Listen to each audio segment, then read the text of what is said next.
आझादी बचाव मध्ये आपलं सर्वांचं स्वागत आहे। गेल्या 2 ते 3 दिवसांपासून जसेही निवडणुका संपले त्यानंतर महाराष्ट्र राज्याचा मुख्यमंत्री नेमकं कोण होणार यासाठी आता सर्वांचं लक्ष लागून आहे। कारण मुंबई म्हटले की महाराष्ट्राची राजधानी नव्हे तर संपूर्ण देशातील कॉर्पोरेट जगतातली ही सर्वात मोठी राजधानी। त्यामुळे मुंबईचा मुख्यमंत्री नेमकं कोण होणार, कोणाच्या हातात मुख्यमंत्री पदाची सूत्रे जाणार, यासाठीच आज आपण हा संपूर्ण विश्लेषण पाहणार आहोत। मी इम्रान सगरी। आझादी बचाव न्यूज चॅनलला जर आपण सबस्क्राइब केला नसेल तर सबस्क्राइब करायला विसरू नका। आपण पाहतोय की मुख्यमंत्री पदासाठी सध्या मोठ्या घडामोडी जे घडतायत ते दिल्लीमध्ये घडतायत।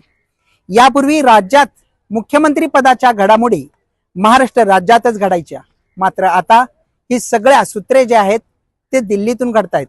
पंतप्रधान नरेंद्र मोदी, गृहमंत्री अमित शहा महाराष्ट्रावरती लक्ष ठेवून सध्या मुख्यमंत्री कोण होणार आणि कोणाचं नाव पुढे येतंय यासाठीच दिल्लीमध्ये आज मोठी बैठक देखील आयोजित करण्यात आलेली आहे। त्यासाठी खुद देवेंद्र फडणवीस, काळजीवाहू मुख्यमंत्री असलेले एकनाथ शिंदे आणि अजित पवार हे तिघे दिल्लीत असणार आहेत। या तिघांशी अमित शहा असो किंवा पंतप्रधान नरेंद्र मोदी असो, हे लोक सगळे मिळून चर्चा करणार आहेत आणि त्यानंतरच मुख्यमंत्रीसाठीचा दावेदार जो होता त्याचं नाव पुढे करण्यात येणार आहे। तत्पूर्वी मुख्यमंत्री कोण होणार हे जाणून घेण्या अगोदर आपण थोडंसं फ्लॅशबॅक मध्ये जाऊया। बघा, सध्या राज्यात 132 जागा भाजपाकडे आहेत, त्यानंतर 57 जागा हे शिवसेना शिंदे गटाकडे आहेत, तर 41 जागा हे अजित पवार यांच्याकडे आहेत। या सगळ्यांचं ताळमेळ पाहता सर्वाधिक जागा 132 हे भाजपाकडे आहेत। असं असतानाही मुख्यमंत्री पदाचं नाव तात्काळ जाहीर केलं जात नाही। त्यामागचं नेमकं कारण काय आहे ते आपण आता थोडक्यात जाणून घेऊया। मुंबई ही कॉर्पोरेट जगतातली सगळ्यात मोठी राजधानी मानली जाते, त्यामुळं कॉर्पोरेट जगतातल्या अनेक उलाढाली आता येणाऱ्या काही काळात होण्याची शक्यता नाकारता येत नाही। निवडणुकांच्या आधी अनेक वेळा अनेक आरोप देखील अडाणी यांच्याशी घेऊन लावण्यात आलेले आहेत।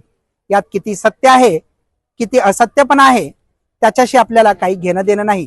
मात्र सध्या कॉर्पोरेट जगताला सांभाळण्यासाठी तसेच राज्यातल्या ज्या काही शेतकऱ्यांच्या समस्या आहेत, लाडक्या बहीणसारख्या योजना आहेत आणि इतर समस्या, या सगळ्यांना आपलंसं करून या सगळ्यांची सुसंगतपणे वागणूक करण्यासाठी महाराष्ट्र राज्याला एक तज्ञ आणि अनुभवी मुख्यमंत्र्याची सध्या गरज असल्याचं जाणकारांचं म्हणणं आहे।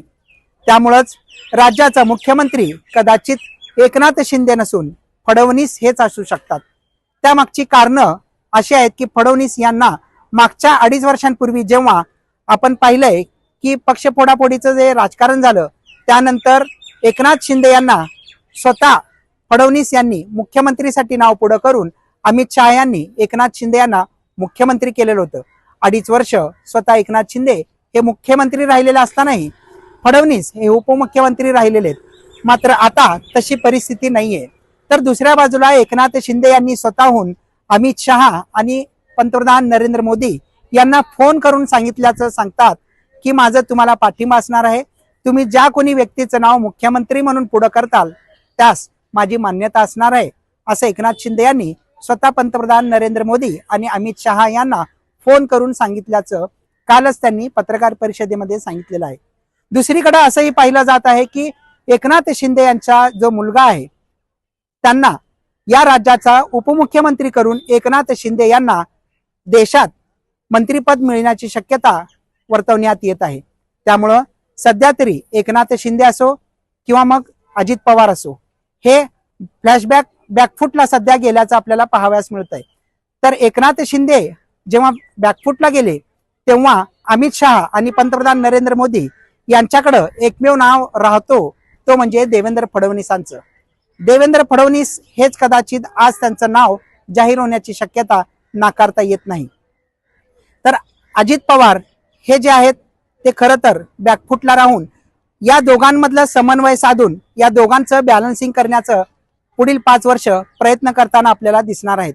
एका बाजूला असंही तर्कवितर्क लावलं जात होतं की राज्यात शरद पवार हे किंग मेकर ठरू शकतात आणि शरद पवार हे कोणत्याही खेळीमेळी करून या लोकांना फोडून आपल्या बाजूला खेचून वेगळाच एक गट स्थापन करून मुख्यमंत्री पदाचा दावेदार एकनाथ शिंदे यांना करून अजित पवार यांना उपमुख्यमंत्री पद देऊ करून भाजपाला बाजूला करेल, परंतु तसं होताना तरी सध्या दिसत नाहीये आणि ते अशक्य मानलं जात आहे। त्यामुळं देवेंद्र फडणवीस हेच सध्या तरी या राज्याचे मुख्यमंत्री म्हणून आता लवकरच निश्चित होणार आहे। कारण कॉर्पोरेट जगत असो किंवा मग राज्यातल्या विविध समस्या असो, या सगळ्यांचं समन्वय साधून त्यांना व्यवस्थित हाताळणारं एक मुख्यमंत्री म्हणून ज्यांच्याकडे पाहिलं जात आहे ते केवळ देवेंद्र फडणवीसच आहेत। त्यामुळं देवेंद्र फडणवीस हेच आता थोड्या वेळात कदाचित निश्चित होईल आणि ते पुढील 2 दिवसात मोठ्या प्रमाणात वानखेडे स्टेडियमवरती शपथविधीचा कार्यक्रम देखील ठेवण्यात येण्याची शक्यता नाकारता येत नाही। तुम्हाला काय वाटतंय, कोण मुख्यमंत्री होईल आणि का, याचं कमेंटच्या माध्यमातून नक्कीच आम्हाला कळवा। पाहत रहा आझादी बचाव न्यूज चॅनल सोलापूर।